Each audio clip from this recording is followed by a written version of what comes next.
ஒரு மனிதன் எப்பொழுதும் அவன் குடும்ப வாழ்க்கையிலும் தான், கொடுக்கல் வாங்கலும் தான், ஏனைய நடவடிக்கைகளும் தான் அல்லாஹ்வை பயந்து ஹராம் ஹலாலை பயந்து அவன் வாழக்கூடிய நேரத்திலே அல்லாஹ் சுப்ஹானஹு வ தஆலா அவனுக்கு ரிஸ்குடைய வாசல்களை திறந்து கொடுக்கிறான்.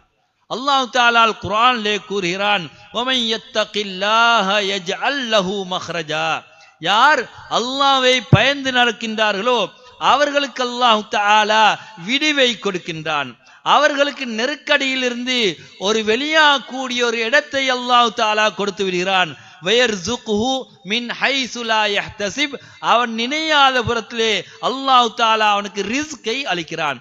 ரிஸ்க் என்று சொல்லப்படக்கூடிய ஒரு மனிதனுக்கு கிடைக்கக்கூடிய உணவு மட்டுமல்ல, உலகத்தில் ஒரு மனிதனுக்கு என்னென்ன பாக்கியங்கள் எல்லாம் கிடைக்கின்றனவோ அவை அனைத்தும் அல்லாஹ் தஆலா கொடுக்கக்கூடிய ரிஸ்க்.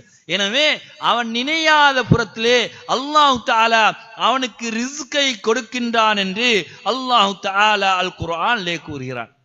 வலவ் அன்ன அஹ்லல் குரா ஆமனு, அந்த கிராமவாசிகள் ஈமான் கொண்டு வத்தகௌ அல்லாஹ்வை பயந்து நடந்தால், அல்லாஹ்வுடைய கட்டளைகளை மதித்து நடந்தால், அல்லாஹ் தஆலா ஹராமாக்கியவைகளை தவிர்த்து நடந்தால், லஃபதஹ்னா அலைஹிம் பரகாத்திம் மினஸ் ஸமாஇ வல் அர்ல், அவர்களுக்கு வானத்திலிருந்தும் பூமியிலிருந்தும் நாங்கள் பரக்கத்தை திறந்து கொடுப்போம்.